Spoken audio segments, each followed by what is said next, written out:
Welcome to God and Country Biblical Exposition. The current protests against the fundamentalist Islamic regime in Iran is history in the making, biblical in its fulfillment. It looks like the Iranian government will soon collapse, and for lack of any better leadership to fill a vacuum, the people are calling for the son of the former Shah, Reza Pahlavi, to be the new leader of Iran. The people of Iran are pulling down the current Islamic Iranian flag and flying the former Persian Iranian flag. The Shah of Iran was ousted in 1979 when Khomeini, a radical religious cleric, convinced the people that all of their problems were due to the current Shah and the westernization of Iran. And hence the nation needed to turn to Islam and to Sharia law. And as is the case in all coups and dictators, Khomeini promised greater freedom, but the oppression under the new Islamic State was far greater than anything under the Shah. The people traded one autocratic ruler for a worse autocratic ruler because the people didn't have a biblical moral compass. And as expected, the people of Iran had to pay a terrible price over the last 47 years. Hosea chapter 4, verse 6, "So you will stumble by day, and the prophets also will stumble with you by night. My people are destroyed for lack of knowledge." Now, in the words of Reza Pahlavi, with Iranian resources and her people, she could have become the South Korea of the Middle East, but instead she became the North Korea of the Middle East. The son of the Shah, Pahlavi, was 19 years old when his father was overthrown. The whole family was given refuge in the United States. In the 1979 coup, when the Islamists captured the U.S. Embassy in Tehran, one of the demands of Khomeini was that the United States turn over the Shah so that he could be tried in Iran and put to death. The revolution didn't want the Shah to be a future rallying point for their own overthrow. But in the providence of God, that never happened. The Shah of Iran died of cancer a few years later, and the son, who is now 65 years old, has been instrumental in leading a movement among those exiled from Iran to liberate Iran. But now that the Islamic Iranian regime is collapsing, in some way the United States will be working to send the Shah back into power in Iran. This is all in the providence of God. That Islam would take over Iran for 47 years to expose and discredit the religion of Islam. The Iranian people, who are Persian, have now torched more than 60 mosques in Tehran. Copies of the Quran are being burned. And the fastest growing church in the world is in Iran. The church has had to operate underground, so we don't know the exact numbers. But Persians are turning to Christ. And now God is answering their prayer by taking down the Islamic regime. And the people are now ready for deliverance. And it's the providence of God that Donald Trump is now in the White House. Previous administrations all appeased Iran. In 2009, in that Iranian protest, Barack Obama didn't come to the support of the protesters. Instead, he supported the Islamic regime. He even dropped U.S. sanctions on Iran, and we all know about the pallets of cash he had flown into Tehran. Here's a news article from even CBS. Obama administration acknowledges 1.7 billion transfers to Iran in cash. And this only helped Iran secretly fund terrorism with cash to continue its proxy war against Israel and the United States through Hezbollah, Hamas, Syria, and the Houthis. The son of the Shah recently said in a news conference what everyone has been saying, that the Obama administration destroyed any hopes of Iranian freedom by its policies of appeasement. He staves off the fall of Iran for 15 years, which allowed for so much more terrorism in the world. But once Trump came to office, the sanctions were reinstituted. And now President Trump is supporting the protesters, which is inspiring the protesters to continue. Because in previous protests, as soon as the Iranian people realized they had no outside support, especially U.S. support, and that the U.S. would not be sending the Shah back to Iran to lead the country, they realized that their revolution was doomed. And hence thousands of Iranians were put to death by the Islamic regime in their failed revolution. But Trump comes into office and he renews the sanctions on Iran, and now he's supporting the Iranian people. And of course, the spin put on it by Al Jazeera and Western leftist media is that Trump is actually hurting the Iranian people.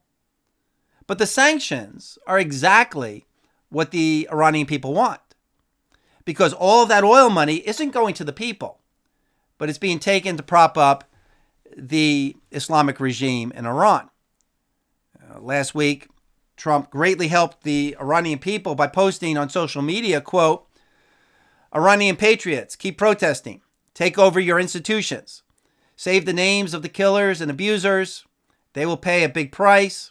I've canceled all meetings with Iranian officials until the senseless killing of protesters stops. Help is on its way. MIGA, make Iran great again. President Donald Trump." And over the last weekend, Trump announced that it's time for new leadership in Iran. And for a U.S. president to make that statement is very significant. And of course, the response from Iran is not to blame themselves for the protests of the people, but to blame the United States and Israel as if this is some sort of CIA coup. Also, the response from leftist media in the West is that Trump doesn't have a constitutional right to support the overthrow of the Iranian government. There were all sorts of calls for Trump's impeachment last summer when Trump bombed Iran in the 12-day war. The left wants to return to the policy of appeasement rather than helping the Iranians overthrow their evil government. Now, biblically, does one country have a right to help overthrow the government, an evil government, of another country? Ecclesiastes chapter 5, verse 8, "If you see oppression of the poor and denial of justice and righteousness in the province, do not be shocked at the sight. For one official watches over another official, and there are higher officials over them. After all, a king who cultivates the field is an advantage to the land." So God divided up the nations at the Tower of Babel to be a check against worldwide monopoly on power, and also be a check against evil nations. Therefore, nations do have a responsibility to stop evil abroad, as long as the intent is not on creating an empire. And even the left agrees with this when they do it. But when Donald Trump does it, it's Trump derangement syndrome. So right now, the U.S. Abraham Lincoln Carrier Strike Group is leaving China, the China Sea, for Iran. Other military assets are also being moved into place. The U.S. is in a very precarious position. They don't want to be killing Iranians, and it's very difficult to do pinpoint strikes on the Iranian leadership. And the U.S. doesn't want to feed into the Islamic lie that this is a coup orchestrated by the United States. So my guess, and take that for what it's worth, is that the first thing the U.S. is going to do is cut off the Strait of Hormuz so that no Iranian oil can be exported. Stop the oil, and the Iranian regime has no money. The economy in Iran has already come to a halt. People are bunkered down. They're not going to work. But the Revolutionary Guard is still running the oil operation. To control the Strait of Hormuz, it's going to take a lot of U.S. firepower because it's highly protected by Iranian military assets. Other than that, there's not a whole lot the U.S. can do militarily to take down the Iranian regime. At some point, I imagine they're going to have to fly the Shah into Iran and give him some military protection. Also note that right now we're hearing in the media that the protests have died down and that Trump has changed his mind about intervening. But much of that is Islamic propaganda being spread to the West to discourage the Iranian protesters. And there's a great biblical lesson in all this. Few people in Iran want to stand up against the evil of the regime, because if you stand up and speak the truth and nobody's behind you, you're going to be killed. So nobody wants to stand up unless they're sure everyone else is going to stand up with them and that they will be assured victory. Otherwise, it's a death sentence. Like is often said, when you shoot the leader, you better make sure you don't miss. And you don't want to be the first person who stops applauding Stalin. So this creates a great disincentive to oppose evil. In the fairy tale, The Emperor's New Clothes, it would take an innocent child to point out that the king has no clothes. And then when some others start speaking up, then everyone begins to speak up. That's the classic story illustrating this phenomenon.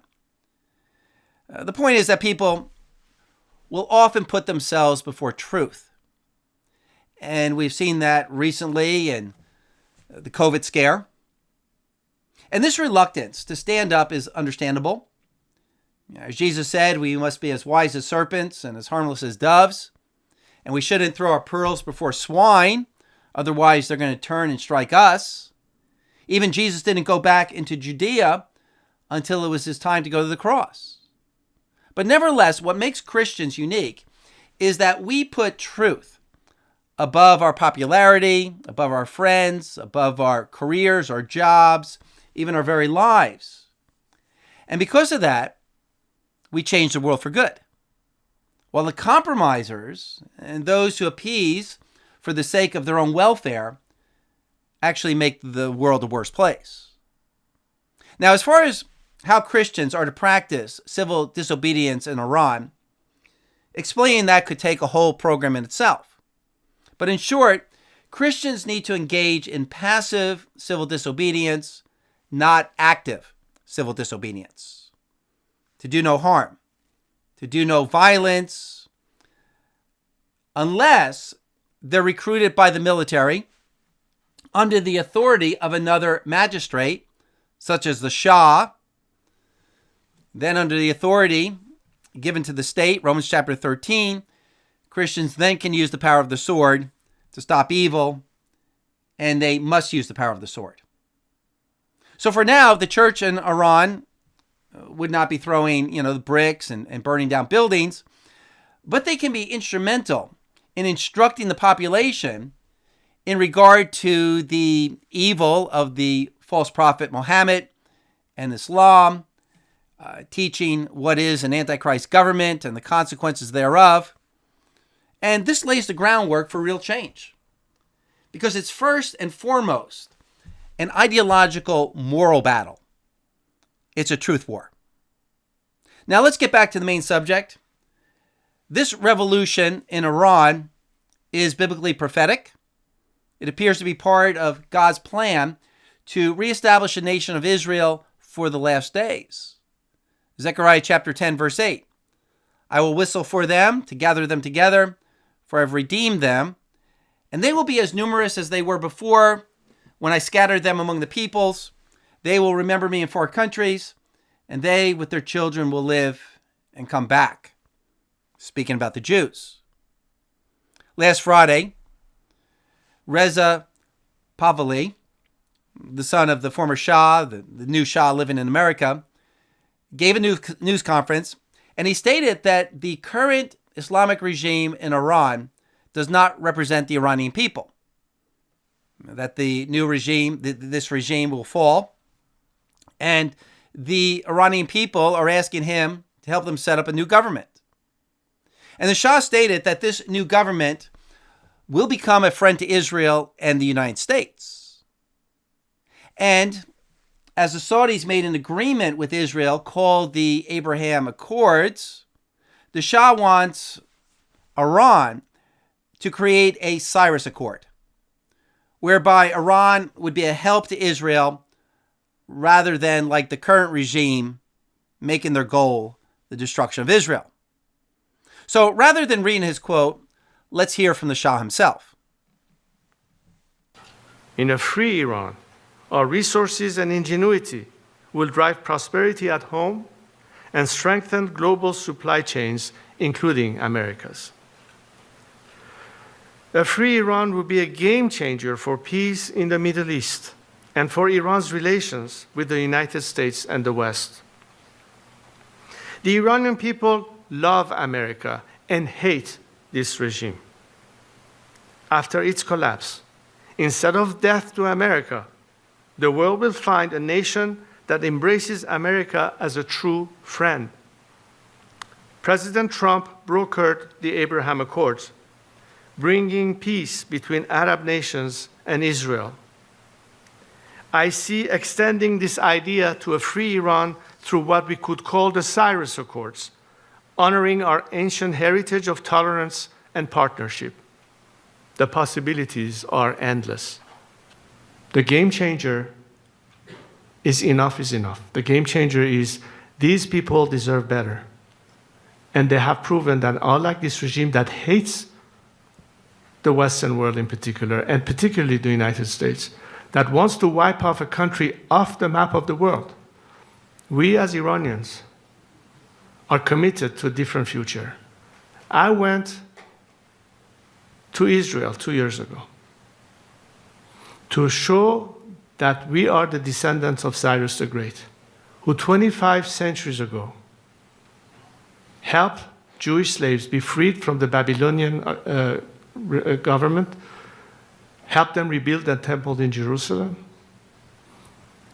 a country that in the Second World War period gave refuge to Jews escaping the tyranny of Hitler, a country that, unlike this regime, wants to have cordial relationship with the state of Israel and the rest of our neighbors, a country that holds high in our principles and values the first Declaration of Human Rights that Cyrus the Great provided, that was inspiring people like Thomas Jefferson and was encoded into the American Bill of Rights and Constitution or Declaration of Independence. We have pride in that. And the children of Cyrus are not telling you that we are committed to that. That's when I talk about the Cyrus Accords is in that spirit. This is not me saying it. This is our nation, its culture, its national identity. And this is your truest friend that is now being clobbered, as you saw in that video, by a regime that is un-Iranian and is a threat to all of us.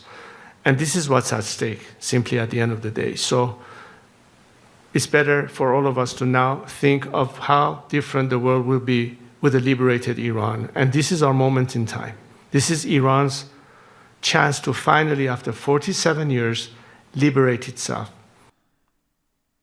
Now, what's significant here is that the Shah makes a reference to Cyrus and Persia helping Israel rebuild the temple 2,500 years ago, and that Iran today wants to work in that same spirit.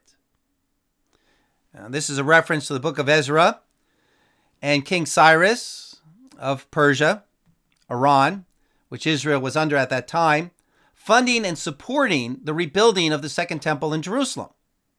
Ezra chapter 1, the Lord stirred up the spirit of Cyrus to rebuild the temple in Jerusalem. And also the prophet Isaiah wrote 100 years earlier, before the life of Cyrus, Isaiah chapter 44, verse 28, "It is I who say of Cyrus, he is my shepherd, and he will perform all my desires. He will declare to Jerusalem, she will be built, and the temple, your foundation will be laid." Chapter 45, verse 1, "Thus saith the Lord to Cyrus, his anointed, whom I have taken by the right hand to subdue nations before him, and to loosen the loins of kings, to open doors before him, so that gates will not be shut. I will go before you and make the rough places smooth. I will shatter the doors of bronze and cut through their iron bars. I will give you the treasures of darkness and the hidden wealth of secret places, so that you may know that it is I, the Lord, the God of Israel, who calls you by your name." God could have had the Jews solely determine the building of the temple. But it's very interesting and theologically significant that God used a pagan Gentile king to decree and to finance the building of the second temple. Who would have thought, given the separation in the law between the Jews and the Gentiles? But now we have the Shah of Iran ready to come back into power, and he's making reference to Cyrus and the Persians helping Israel rebuild the temple. Could this be some sort of double fulfillment of prophecy in a rebuilding of the third temple, where the Jews are back in the land for a second go-around and a second visitation of God? The rebuilding of the temple in Jerusalem is a major prophetic sign for Christians in the evangelical church, because Jesus prophesied that there would be a future abomination of desolation in the end times, which means a desecration of the temple, yet no temple exists in Jerusalem right now. And Paul writes in 2 Thessalonians chapter 2 that the man of lawlessness, the Antichrist, will set up his image in the temple of God. And in Revelation chapter 11, the prophecy is that a future temple is seen and measured. And this description of measuring is always in prophecy a prophecy of the real thing, not a metaphor. And the text goes on to say that the court of the temple will be tread underfoot by the Gentiles for 42 months. Now, what all this means is debated. But the weight of evidence is toward a rebuilt temple in Jerusalem. And how could that ever take place given the opposition of Islam and the Mosque of Omar occupying the Temple Mount? Something earth-shaking must happen, figuratively and maybe literally, if the temple's ever to be rebuilt. But imagine if Iran, the main sponsor of terrorism against Israel in the Middle East, completely flips and goes on Israel's side. That would be a miracle of God. And in just the same way the people in Ezra's day doubted that the geopolitical politics of the day would ever allow for the rebuilding of a temple in Jerusalem, God flipped the script in Ezra's day to show his power and his hand in Israel's destiny. And God can do that today. Isaiah 44, I am the Lord God. I say that the temple will be rebuilt, and so it will be rebuilt. What is happening in Iran right now is miraculous. And the more one knows the history and the situation on the ground, the more one is amazed over and recognizes the hand of God. Back in 1979, when Khomeini, his revolution overthrew the Shah, Khomeini wanted to ensure that his regime would always be in power. I mean, if he could overthrow the Shah with mass uprising, then someone could certainly overthrow him. So he created the IRGC, the Iranian Revolutionary Guard. This was a military over the military. Iran still had its army, its navy, its air force, but the Revolutionary Guard became the secret police, a parallel government over the current government. It was a government of radical Islamists, about 125,000, who controlled the entire Iranian population of 90 million. And the Revolutionary Guard gets the lion's share of government funding. The Revolutionary Guard has all of the weapons. And of course, citizens are not allowed to own guns in Iran. That'd be too risky for a totalitarian regime. 10 years later, Khomeini dies in 1989. And another Islamic cleric takes his place as the spiritual leader of the nation, al-Kahani.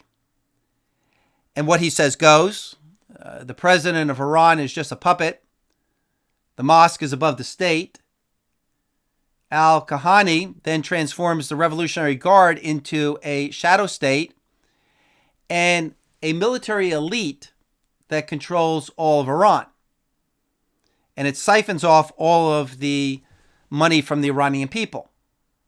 The Revolutionary Guard formed its own banking branch, its own telecommunication branch.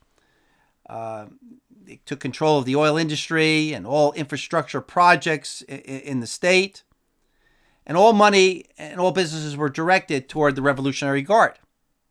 And then the regime started to use the Revolutionary Guard to start proxy wars against Israel by funding and training Hezbollah, Hamas, and the Houthis.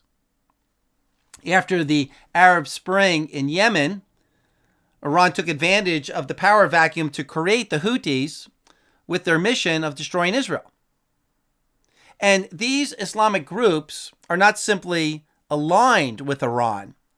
They were created by Iran, and they are actually the extension of the Revolutionary Guard.